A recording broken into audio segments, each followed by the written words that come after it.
Welcome back to the channel, guys and gals. My name is Norman, also known as King Julian. For all you new subscribers, thank you all for joining the channel. And if you're here, and like I tell everybody, I have the best subscribers in the world right here on this channel. And I don't treat y'all as a number. I treat each and one of you as if you're family. When you come to this channel, you're family here. So this video is not about the collection, the update on it.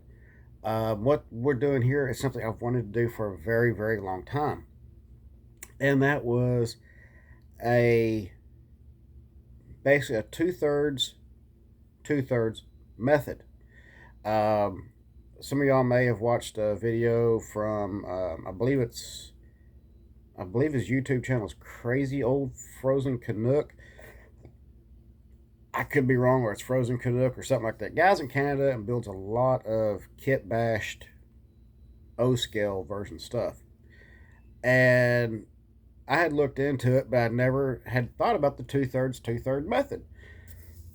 And I was like, okay. So, of course, he said the first initial one would be like, do it with Gondola or a flat car.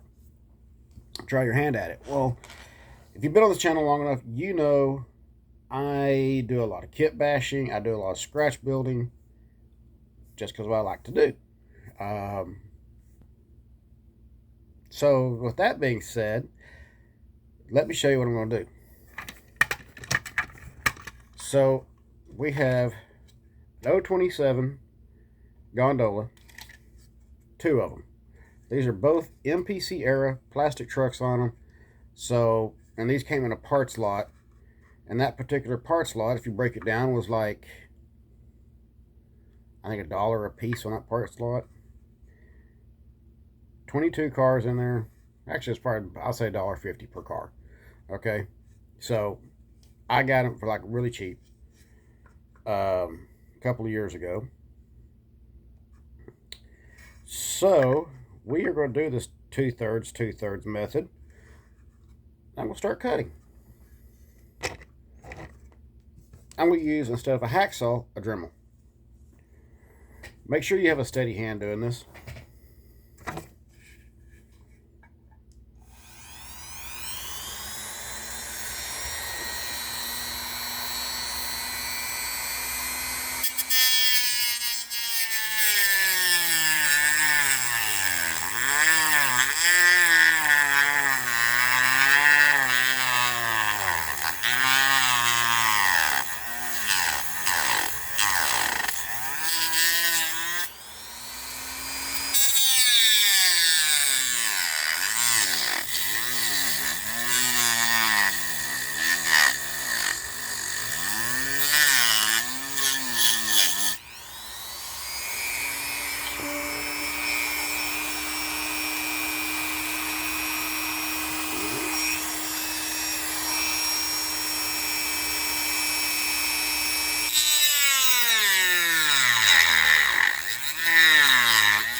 Alright, so the sides are cut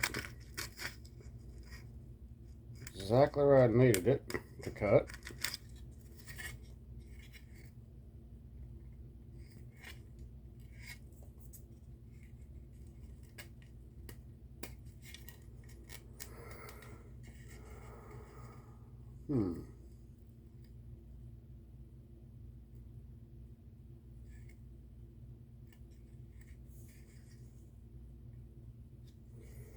Alright.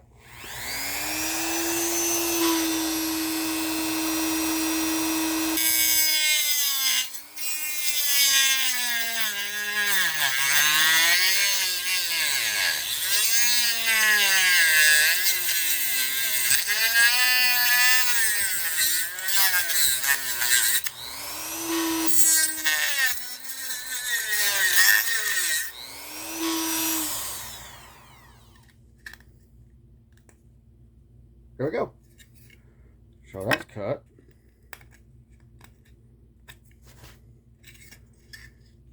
I'll do a little bit of filing right there.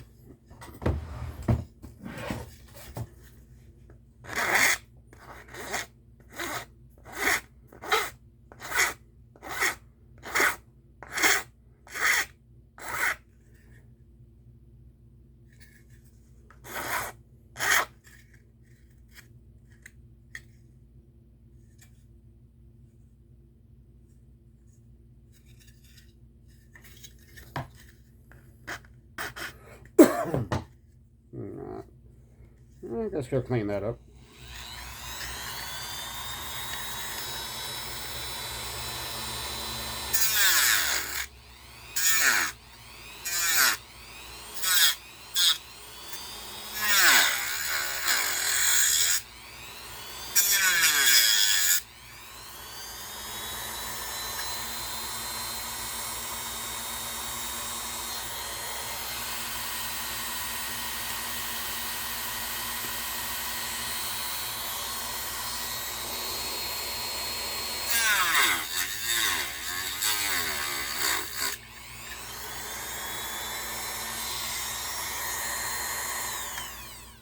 Alright, so let's clean up a little bit.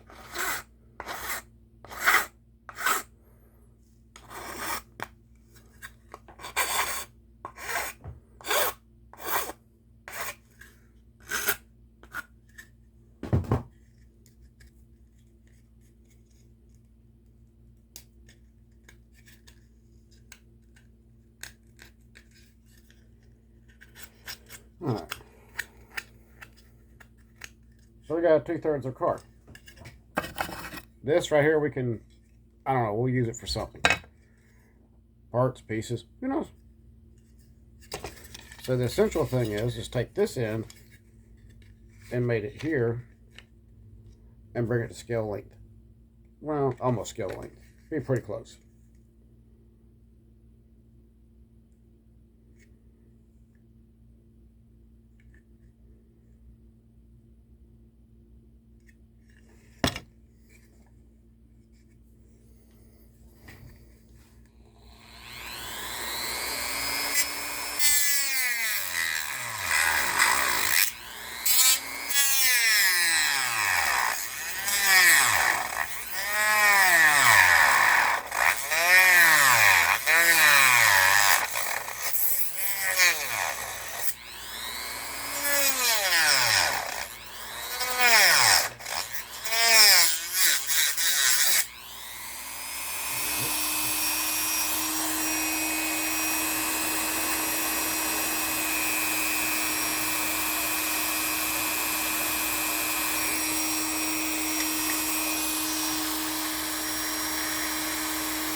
Yeah, plastic. Okay, so that piece is cut.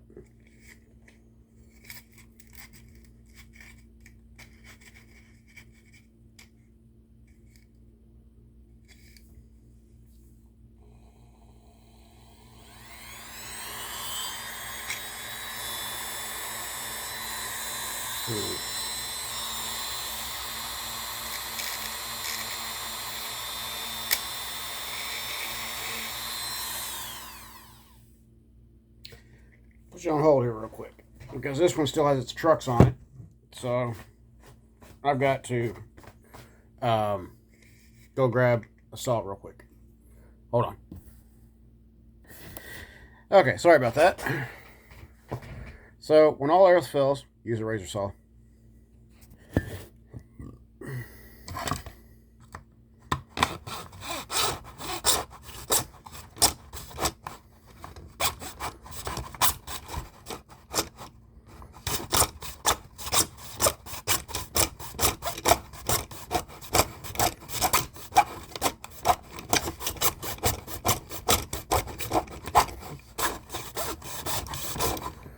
only thing I hate about working with this MPC plastic is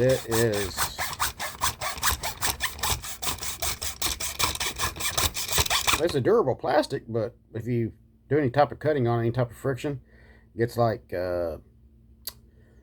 soft.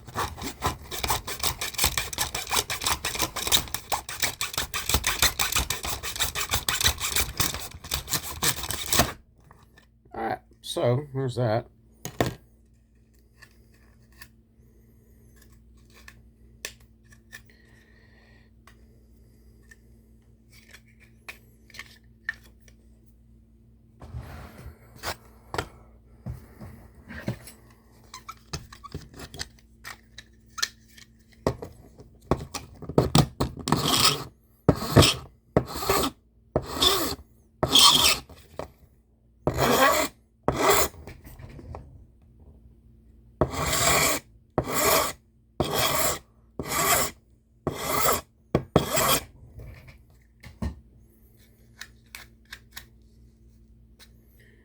We may have a little bit of a gap, but we can always backfill that just a little bit if we have to.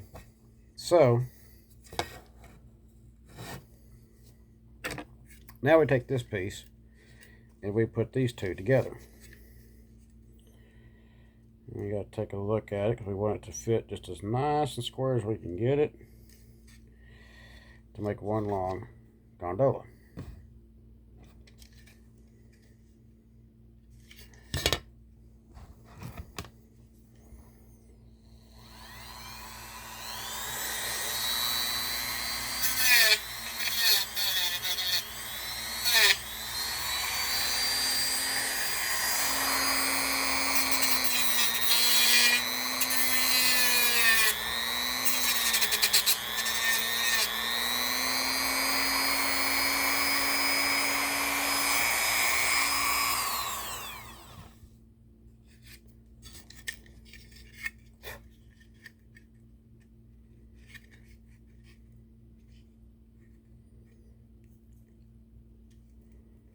And definitely do some backfilling just a little bit.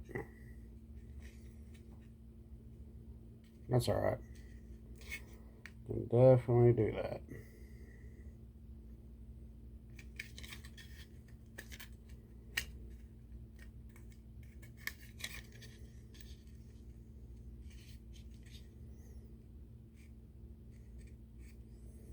Because really, once it's done, you're not ever going to notice it anyways.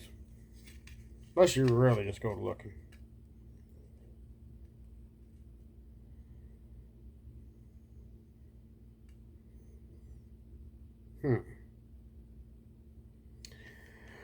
Alright, so what we're going to do here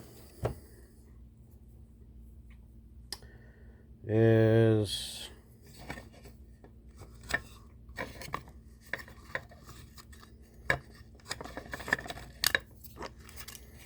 kind of take a look at how far we're going to go between these rivets right here. We're going to put in actually a brace in here in between.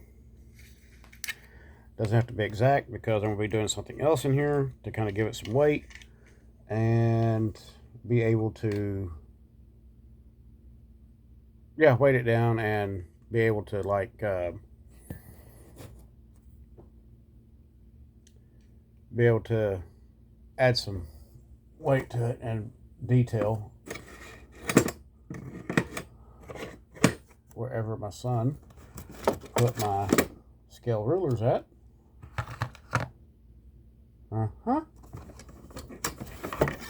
And I got to talk about that as soon as he gets home from school.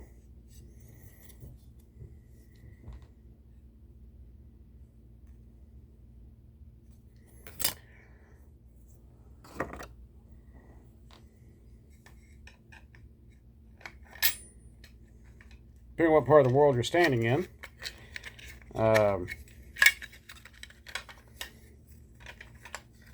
you know, whether you like to work in millimeters or inches.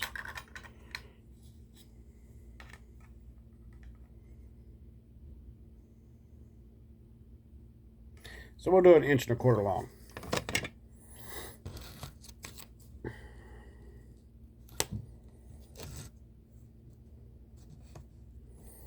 And that will pretty much take care of what we need.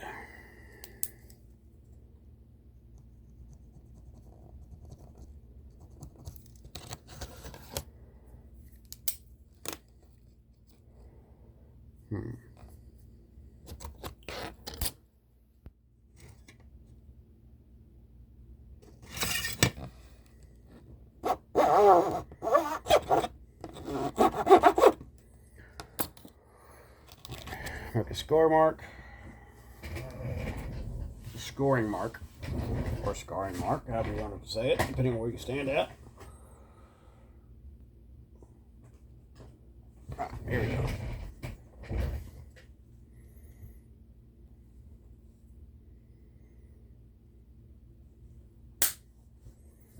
Alright, so we got 1.25 inches, and of course now I'm just going to butt up the other piece.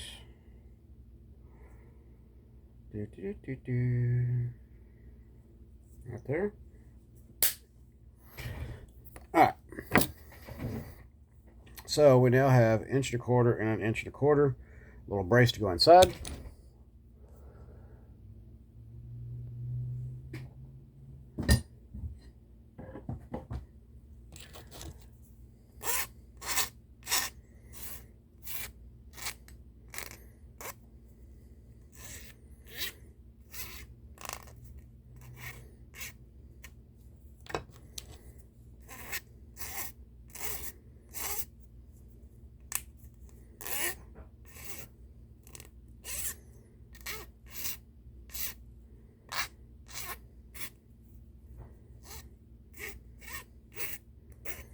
Make sure those little burrs are off.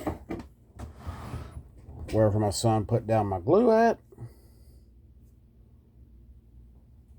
Hold that thought.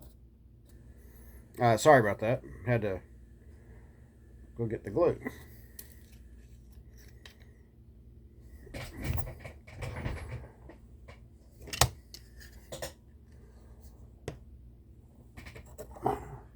Make sure you deburr your cut marks. You don't want any thing in there that's going to hold you up.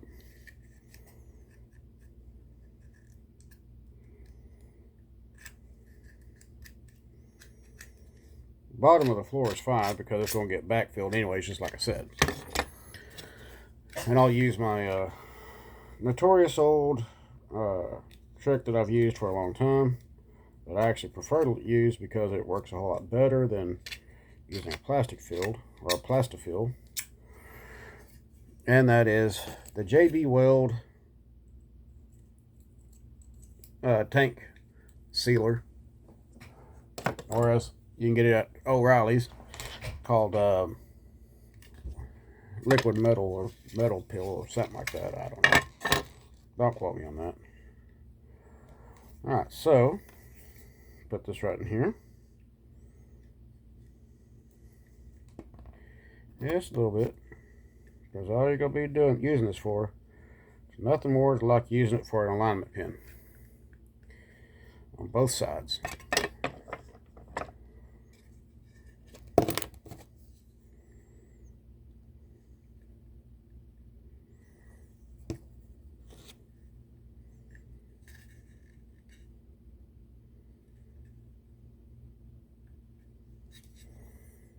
And that's really all you're using it for, just an alignment pin.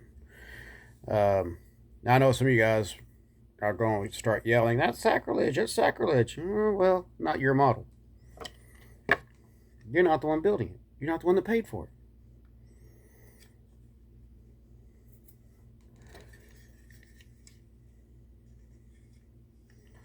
And so once these kind of dry up just a little bit, tack it up, whatever.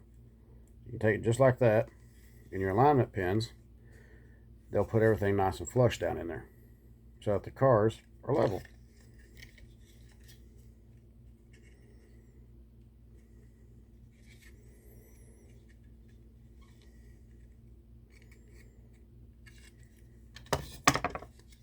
And you have a good square cut.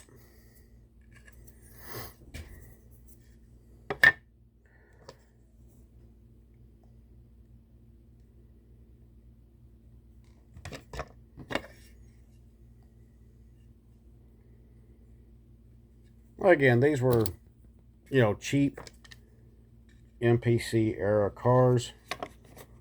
You know, they weren't,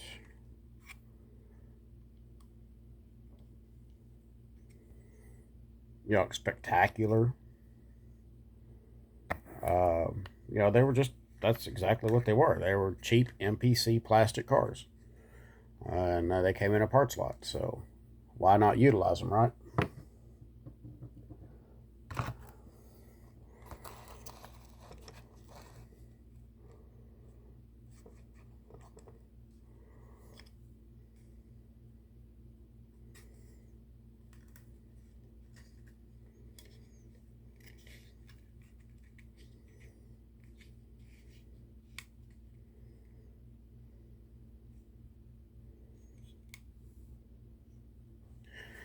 One second. All right, so we do got the cars upside down, just to make sure that everything is sitting properly and it's sitting flush. Right now, with the cuts, everything is flush on it. There is a little bit of a gap. That's going to happen sometimes, but probably if I would have cut this on a bandsaw originally, which I do not have a bandsaw here right now, probably would not have gotten that effect. That's okay. A little bit of backfilling.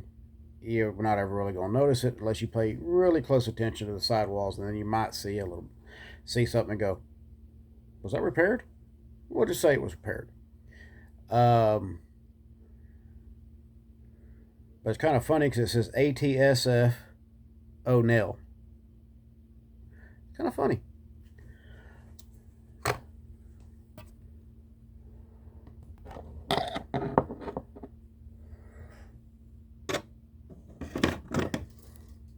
Bring it back over here, but there we go. So there we go. I mean, there's going to be a little bit of a gap right here. That's no big deal to backfill, and you'll fill that in. Of course, you can barely see the alignment pins in here, or alignment boards on each side. I'm good with that. You know, just trying to keep everything together there. And has a good alignment tool as well.